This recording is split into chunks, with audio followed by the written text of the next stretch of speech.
ദൈവത്തിൻ്റെ പരിശുദ്ധ നാമം മഹത്വപ്പെടുമാറാകട്ടെ.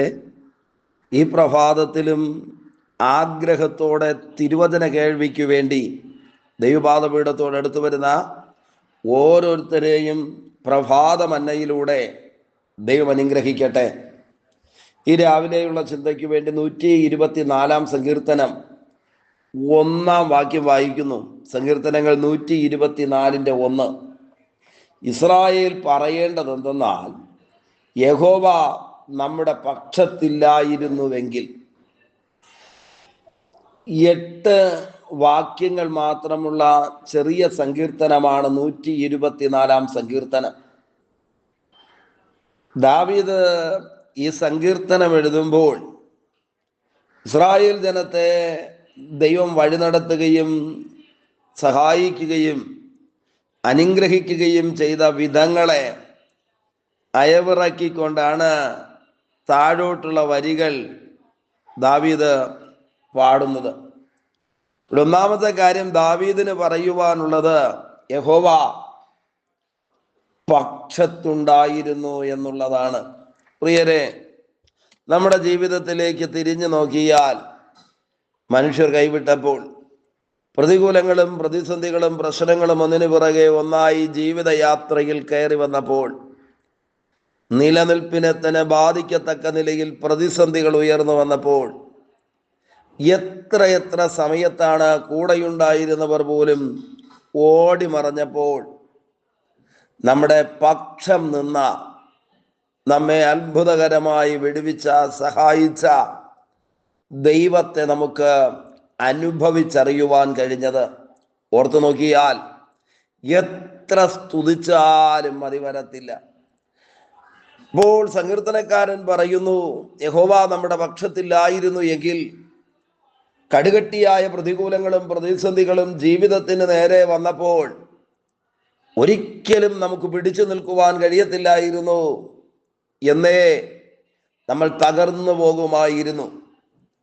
അപ്പോൾ ഈ വാക്യം തുടങ്ങുന്നതേ അങ്ങനെയാണ്. പ്രതികൂലങ്ങൾ വരാഞ്ഞിട്ടല്ല, പ്രശ്നങ്ങളില്ലാഞ്ഞിട്ടല്ല, പ്രതിസന്ധികൾ ജീവിതത്തിന് നേരെ ഉയർന്നു വരാത്തത് കൊണ്ടല്ല, ശക്തനും ബലവാനുമായവൻ പക്ഷം നിന്നതുകൊണ്ട് പ്രതിസന്ധികളെ ജയിച്ചു മുന്നേറുവാൻ കൃപ നൽകുവാനിടയായി തീർന്നു. അങ്ങനെയാണെങ്കിൽ പ്രിയരെ, നിശ്ചയമായിട്ടും ശേഷിക്കുന്ന ദിവസങ്ങളിലും ഈ മഹാദൈവം നമ്മുടെ പക്ഷം നിന്ന് എത്തേണ്ട ഇടത്ത് നമ്മെ എത്തിക്കുകയും ഇന്ന് അഭിമുഖീകരിക്കുന്ന പ്രതിസന്ധികളുടെ മീതെ വലിയ ജയത്തെ നൽകി തരികയും ചെയ്യും. ഏതെങ്കിലുമൊക്കെ വിഷയങ്ങൾക്ക് വേണ്ടി ആഗ്രഹത്തോടെ പ്രാർത്ഥിക്കുന്നവരാണോ നിങ്ങൾ?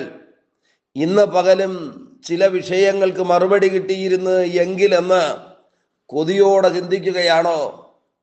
ഈ വാക്യത്തിനകത്ത് എഴുതിയിരിക്കുകയാണ്, യഹോവ നമ്മുടെ പക്ഷത്തില്ലായിരുന്നു എങ്കിൽ.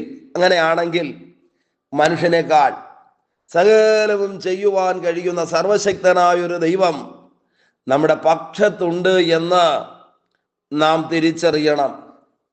ഇസ്രായേൽ ജനത്തിന്റെ മിസ്രയീം തുടങ്ങി കനാൻ ദേശം വരെയുള്ള ആ യാത്രയുടെ നടുവിൽ ദൈവം അവരുടെ പക്ഷത്തുണ്ടായിരുന്നത് കൊണ്ട് അനുഗ്രഹത്തോടെ മുന്നേറുവാൻ ജീവിതത്തിൽ ഇടയായി തീർന്നു. അങ്ങനെയാണെങ്കിൽ പ്രിയരെ, നമ്മുടെ പക്ഷം നിൽക്കുന്ന ദൈവം നമ്മെ സഹായിക്കുകയും വിടുവിക്കുകയും ചെയ്യുക തന്നെ ചെയ്യും. ഇവിടെ 2-ാം വാക്യത്തിനകത്ത് എഴുതിയിരിക്കുന്നു, മനുഷ്യൻ നമ്മോട് എതിർത്തപ്പോൾ യഹോവ നമ്മുടെ പക്ഷത്തില്ലായിരുന്നു എങ്കിൽ. ഹൃദയത്തിന്റെ ആഴത്തിൽ നിന്ന് ചോദിച്ചു പോകുകയാണ്, മനുഷ്യർ എതിരായി വന്ന സന്ദർഭങ്ങൾ പലതായിരുന്നു. ഒരുമിച്ച് കൂട്ടുകൂടി തകർത്ത് കളയുവാൻ, നശിപ്പിക്കുവാൻ, ഇല്ലാതാക്കുവാൻ മനുഷ്യൻ പദ്ധതികൾ തയ്യാറാക്കിയ ധാരാളം സന്ദർഭങ്ങൾ ഉണ്ടായിരുന്നു. പക്ഷേ കെണി പൊട്ടി പക്ഷി രക്ഷപ്പെടുന്നത് പോലെ മനുഷ്യന്റെ പദ്ധതികൾക്കകത്ത് തകർന്നു പോകാതിരുന്നത് ബുദ്ധിശക്തിയോ അല്ലെങ്കിൽ ആരോഗ്യമോ കയ്യിലുണ്ടായിരുന്ന പണത്തിന്റെ കൂടുതലോ കൊണ്ടല്ല, ശക്തനായവൻ പക്ഷത്തുണ്ടായിരുന്നു. അങ്ങനെയാണെങ്കിൽ ഇനി നമ്മുടെ ജീവിതയാത്രയിലും ആരെല്ലാം കാരണമില്ലാതെ എതിരായി മാറിയാലും, മനുഷ്യൻ എതിരായി എന്തെല്ലാം പദ്ധതികൾ തയ്യാറാക്കിയാലും പ്രിയരെ ഭയപ്പെടരുത്. യഹോവ നമ്മുടെ പക്ഷത്തുണ്ട്. അടുത്ത കാര്യം എഴുതിയിരിക്കുന്നു, അവരുടെ കോപം നമ്മുടെ നേരെ ജ്വലിച്ചപ്പോൾ അവർ നമ്മളെ ജീവനോടെ വിഴുങ്ങിക്കളയുമായിരുന്നു. മനുഷ്യന്റെ കോപം നമ്മുടെ നേരെ തീ പോലെ ഒരു ജ്വാലയായി വെളിപ്പെട്ടപ്പോൾ ദഹിപ്പിച്ചു കളയേണ്ടതിന് ഭയാനകമായ നിലയിൽ വെളിപ്പെട്ടപ്പോൾ ആ പദം എഴുതിയിരിക്കുന്നത്, അവർ നമ്മെ ജീവനോടെ വിഴുങ്ങിക്കളയുമായിരുന്നു. അഗ്നി ഒരു മനുഷ്യനെ വിഴുങ്ങി ചാരമാക്കുന്നത് പോലെ പ്രതികൂലങ്ങളും പ്രതിസന്ധികളും കണ്ണിന്റെ മുൻപിൽ വന്നു. പക്ഷേ തലമുടി പോലും കരിഞ്ഞു പോകുവാൻ ദൈവം അനുവദിച്ചില്ല. കാരണം പക്ഷം നിൽക്കുന്ന ഒരു ദൈവമുണ്ടായിരുന്നു. നാലുപാടും പ്രതികൂലങ്ങളുണ്ടോ? പ്രതിസന്ധികൾ മാത്രമാണോ കണ്ണിന്റെ മുൻപിലുള്ളത്? ഇന്ന് പകൽ വിശ്വസിക്ക, മനുഷ്യന് ഒന്നും ചെയ്യുവാൻ കഴിയത്തില്ല. വിഴുങ്ങുമെന്ന് വെല്ലുവിളിക്കുന്ന ശക്തികളുണ്ടെങ്കിൽ അതിൻ്റെ നടുവിൽ പക്ഷം നിൽക്കുന്ന ഒരു ദൈവമുണ്ട്.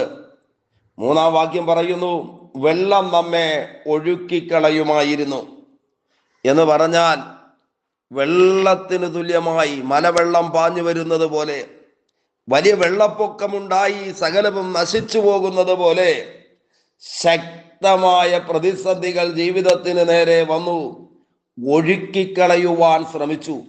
പക്ഷേ ജയിക്കുവാനുള്ള കാരണം ഒരുവൻ നമ്മുടെ പക്ഷത്തുണ്ടായിരുന്നു. അടുത്ത പദം എഴുതിയിരിക്കുന്നത്, നദി നമ്മുടെ പ്രാണനുമീതെ കവിയുമായിരുന്നു. ഒരു മനുഷ്യന്റെ തലയ്ക്ക് മീതെ വെള്ളം പാഞ്ഞ് എന്നേക്കുമായി ആ മനുഷ്യനെ നശിപ്പിക്കുന്നത് പോലെ പ്രതിസന്ധികൾ ജീവിതത്തിന് നേരെ വന്നു. ആരോഗ്യവും കഴിവുമല്ല നിലനിർത്തിയത്, പക്ഷം നിന്നൊരു ദൈവം. പ്രിയരെ, അങ്ങനെയാണെങ്കിൽ ഇന്ന് പകൽ ദൈവത്തിൽ ഉറയ്ക്കാമോ? ദൈവത്തിൽ വിശ്വസിക്കാമോ? നമ്മുടെ പക്ഷം നിൽക്കുന്ന ഒരു മഹാദൈവമുണ്ട്. 5-ാം വാക്യം പറയുന്നു, പൊങ്ങിയിരുന്ന വെള്ളം നമ്മുടെ പ്രാണനുമീതെ കവിയുമായിരുന്നു. ആമേൻ. പ്രാണനുമീതെ കവിയാതെ വണ്ണം, പ്രതിസന്ധികൾ നശിപ്പിക്കാതെ വണ്ണം കാത്തു പരിപാലിച്ച ദൈവത്തിന്റെ കൃപ എത്ര വലുതെന്ന് നമ്മൾ തിരിച്ചറിയണം. 6-ാം വാക്യം പറയുന്നു, നമ്മെ അവരുടെ പല്ലിനിരയായി കൊടുക്കായികയാൽ യഹോവ വാഴ്ത്തപ്പെടുമാറാകട്ടെ. ദൈവത്തെ സ്തുതിച്ച് സ്തോത്രം പറയുകയാണ്. കാരണം കടിച്ചു കീറുന്നതിന് വേണ്ടി വെല്ലുവിളിച്ചെടുത്ത ശത്രുവിൻ്റെ പല്ലിന് ഇഷ്ടത്തിന് ഏൽപ്പിച്ചു കൊടുക്കാതെ സൂക്ഷിച്ച ദൈവത്തിന്റെ കൃപയെ ഓർത്ത്, അങ്ങനെയാണെങ്കിൽ എത്രയെത്ര സന്ദർഭങ്ങൾ പച്ചയായി നമുക്ക് പറയുവാനുണ്ട്. ദൈവം നമ്മെ വിടുവിക്കുകയും രക്ഷിക്കുകയും ചെയ്തത്. 7-ാം വാക്യം പറയുന്നു, വേട്ടക്കാരുടെ കെണിയിൽ നിന്ന് പക്ഷി എന്ന പോലെ നമ്മുടെ പ്രാണൻ വഴുതി പോന്നിരിക്കുന്നു. കെണി പൊട്ടി നാം വഴുതി പോന്നിരിക്കുന്നു. പ്രിയരെ, കെണി വച്ച് പക്ഷി അറിയാതെ അതിനകത്തകപ്പെടുത്തേണ്ടതിന് വേട്ടക്കാരൻ തന്ത്രപൂർവം അതിൻ്റെ പാതകളിൽ കുരുക്കൊരുക്കി വയ്ക്കുമ്പോൾ ആ കെണിയിൽ നിന്ന് കെണി പൊട്ടിച്ചുകൊണ്ട് പക്ഷി രക്ഷപ്പെടുന്നത് പോലെ ദൈവം ശത്രുവിൻ്റെ കെണികളെ, കുടുക്കുകളെ പൊട്ടിച്ച് അത്ഭുതകരമായി നമ്മെ രക്ഷിച്ചില്ലേ? തിരിഞ്ഞു നോക്കിയാൽ ഈ സങ്കീർത്തനം നെഞ്ചോട് ചേർത്ത് വെച്ച് പറയുവാൻ കഴിയും. ഓരോരോ ഭക്തന്മാരുടെയും ജീവിത അനുഭവമാണെന്ന്. നമ്മൾ ഓരോരുത്തരുടെയും അവസ്ഥ ഈ സങ്കീർത്തനത്തിനകത്ത് കാണാം. അവസാനത്തെ വരി എഴുതി അവസാനിപ്പിക്കുന്നത്, നമ്മുടെ സഹായം ആകാശത്തെയും ഭൂമിയെയും ഉണ്ടാക്കിയ യഹോവയുടെ നാമത്തിലിരിക്കുന്നു. ആമേൻ. ഈ പ്രതികൂലങ്ങളിലും പ്രതിസന്ധികളിലും ആരാ നമ്മെ സഹായിച്ചത്? ആരാ നമ്മെ ബലപ്പെടുത്തിയത്? മാനുഷികമായ കരങ്ങളോ മാനുഷികമായ ശക്തിയോ അല്ല. ആകാശത്തെയും ഭൂമിയെയും ഉണ്ടാക്കിയ ദൈവം, മഹാരാജാവ് നമ്മെ സഹായിച്ചിരിക്കുന്നു. സ്തോത്രത്തോടെ ദൈവത്തെ സ്തുതിച്ച്, ആമേൻ, സങ്കീർത്തനങ്ങളോടെ ദൈവത്തെ മഹത്വപ്പെടുത്തി ഈ സത്യം തിരിച്ചറിഞ്ഞ് നമുക്ക് മുൻപോട്ട് പോകാം. നമ്മുടെ പക്ഷം നിൽക്കുന്ന ഒരു മഹാരാജാവുണ്ട്. ദൈവകൃപ ധാരാളമായി അനുഭവിക്കുവാൻ ഈ പ്രഭാതത്തിൽ നമുക്ക് ഇടയാകട്ടെ. പ്രാർത്ഥിക്കാം ദൈവത്തോട്.